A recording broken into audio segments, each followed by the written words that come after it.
Do you know what the biggest issue with CM Punk is? CM Punk. Do you want to know why he's never main evented a WrestleMania? Because he's too stupid to. Every time he has a golden opportunity, he finds a way to mess it up. You can tell this guy's a Bret Hart fan because he loves screwing himself. He could have just waited for McIntyre to win the World Championship, then attack him and ruin his moment in front of his family, his friends in the nation of Scotland. But no, he had to stop him from winning the World Championship, meaning CM Punk will now not be able to compete for the World Championship either. This guy is never 2 steps ahead, he's always 2 steps too slow. But let's break down Clash at the Castle segment by segment, emoji by emoji. You're watching Allison Analysis. Now, if you can't tell by my name, Ben Allison, I am in fact half Scottish. So this show was a homecoming to Scotland for me. It wasn't really, I've never been to Scotland once, but I am half Scottish. But I was rooting for Drew McIntyre, no doubt about it. But hey, let's get into it. The crowd was hyped up for this show, but the production value was down low because it kicked off with Cody having no pyro during his entrance and a Women's Tag Team Championship nameplate with input name or something like that on it. I mean, that belongs in the trash straight away, but what does not belong in the trash was this crowd. This crowd can take my money. Excellent. One of the best crowds you've had in quite a while in WWE potentially. These guys genuinely give France a run for their money. I mean, pretty much every crowd since WrestleMania has been on fire for WWE, and the trend continued. AJ Styles then took on Cody Rhodes for the WWE Championship in an I Quit match, where basically both men didn't want to say, I quit. And this match was a lot of fun. It truly, truly was. In fact, once again, it can take my money. It was that good. It was thoroughly entertaining. The storytelling, the emotion, it was excellent. I was fully invested. If I am going to nitpick, which of course I always do, there kind of wasn't enough submissions in the latter stages of the match for me, considering in an I Quit match, the easiest way to get somebody to quit is a submission move. I mean, Kevin Owens on the pre-show kept joking about leg locks. I mean, hey, he's not wrong. Like, if your leg's going to be broken or you're going to quit, you're going to quit. Why they weren't trying to do more submissions like that, I have no idea. But I still really enjoyed it, and we don't see these I Quit matches much, so it worked for me. But what I was a huge fan of was what happened post-match. Solo Sikoa got in the face of Cody Rhodes and the Bloodline took out Cody. Cody, he needs another big feud following this AJ one, and him versus Solo Sikoa will be excellent. But as we know, Solo Sikoa and the Bloodline are currently feuding with Orton and Kevin Owens, so they came out too. They took out the Bloodline, and I'm going to predict it right now. I reckon Money in the Bank is going to be a 6-man tag team match, and another Bloodline member is going to debut to help Solo get the win. Then at SummerSlam, we're going to have Solo Sikoa versus Cody Rhodes, and then following that, well, we saw the way Randy Orton looked at Cody's title. I think that's very, very possible. I want it. This can take my money. Up next with the Triple Threat Women's Tag Team match. And I'm going to be honest here, there were quite a few sloppy moments. And I'm a big fan of Jade Cargill. I've praised her a lot. I've stood up for her a lot with the unnecessary hate and criticism she's been getting since coming to WWE. And don't get me wrong, I still think that is the case. I think a lot of the hate towards her is just unjustified. But she did not have a good showing in this match. In fact, she looked very, very sloppy at times. Now, I'm not sure if she actually got injured in the early stages of this match or landed on her head or something, because she just seemed like so off that I think something else was, just something was happening. Because, yeah, she tapped out during this match. When she was in that submission with Shayna, she tapped out. It was clear as day. The referee was pretending not to see it. The commentary team didn't know whether to acknowledge it or not. It was really awkward. But despite the, couple of sloppy moments, for the most part, this match was really, really fun. So I'll say it's decent overall, Those botches do harm it a little bit, but it was fun. But, I mean, the moment after it, Isla Dawn and Alba Fire winning the Women's Tag Team Championships in their home nation of Scotland. This was perfect. They got their flowers that they deserve, quite literally. They had a bouquet of flowers, and it was brilliant. I mean, very rarely in wrestling do we get shocks these days, but this was one of those. This might just be the upset of the year. And Alba Fire, she's been going through a really, really tough time lately. So for her to, get this opportunity, to get it in Scotland as well, I mean, it was just such a good moment for them. You just can't help but smile. It gets a subtle round of applause off me. Absolutely excellent. Up next, Sami Zayn defended the Intercontinental Championship against Chad Gable, and despite Gable signing a new WWE contract, that was not enough for him to get that gold.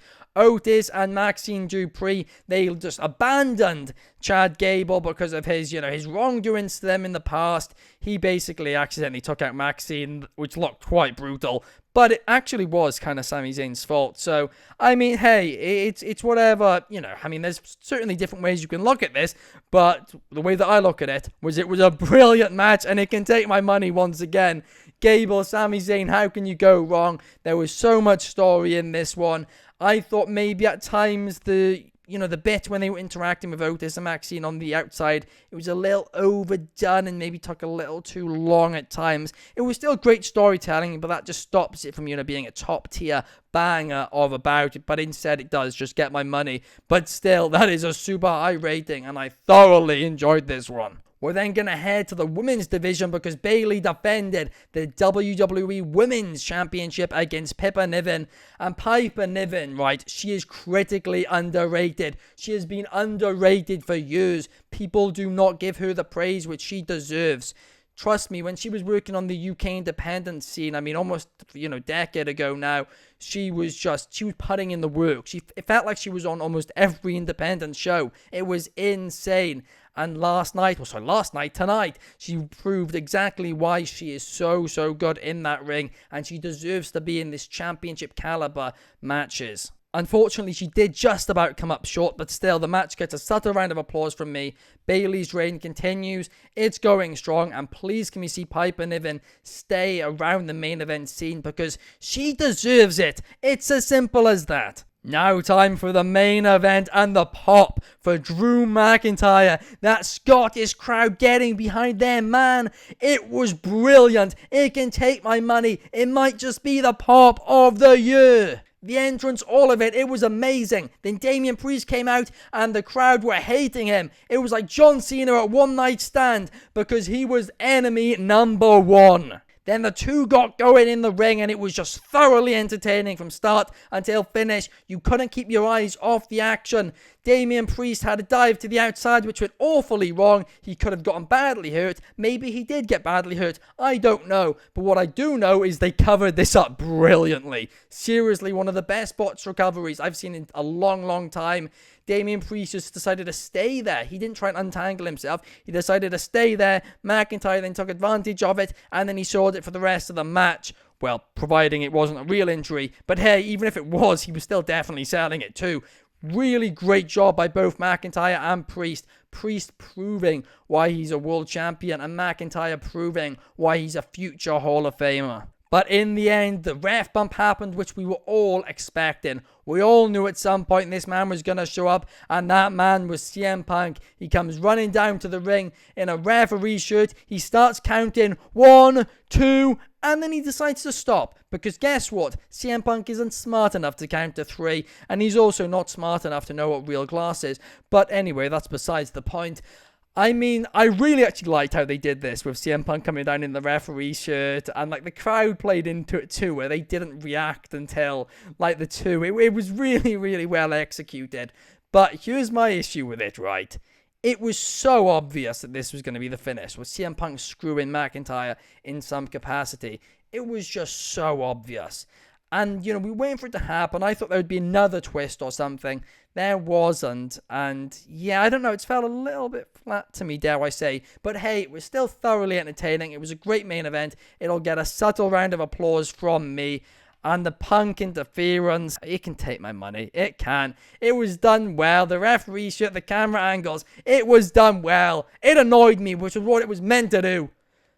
But it did annoy me. In fact, it infuriated me. Because why does Punk screw himself every time he's got a golden opportunity? He had a golden ticket. All he had to do was wait until McIntyre wins the match, then take him out, steal his moment, ruin his moment in front of his home nation, then lift up the World Championship. Bang, you're next in line for a World Championship opportunity. But no, CM Punk, he just isn't smart enough for that, is he? No, he isn't. But here's the issue, and here's an issue which nobody is talking about, right? We now have Damian Priest, who's a heel. We have Gunther, who's a heel. We have Drew McIntyre, who's a face in Scotland, but a heel everywhere else. We now have CM Punk, who just low-blowed a man. I mean, you can't say he's not a heel. He's now definitely a heel. Like, it's as simple as that. You got 4 heels, the 4 top guys on Raw, they're all heels. Maybe in the Triple H era, everybody is a heel, right? Maybe I'm just behind with the times. Maybe babyfaces don't exist anymore. Hey, Cody Rhodes decided to take out AJ Styles with steel steps after AJ quit earlier in the night. So hell, he was a heel too. I mean, there's too many heels. Heels. I mean, it's like the TV show. I mean, you might as well name a TV show after this. I don't even know. I'm breaking. Why am I breaking? Because I was told in professional wrestling, there's faces and heels. The faces take on the heels. You cheer for the faces. You boo the heels. But guess what? Now you don't know who to cheer for because they're all heels. You don't know who to boo because they're all heels. Everybody's going to get booed. Everybody's going to get cheered. Everybody's not going to know who to root for. Everything's broken. Triple H. For some reason, I'm still invested. Anyway, overall, it was a really fun show. Really fun pay-per-view. It was just one of those shows where, you were invested from start until finish.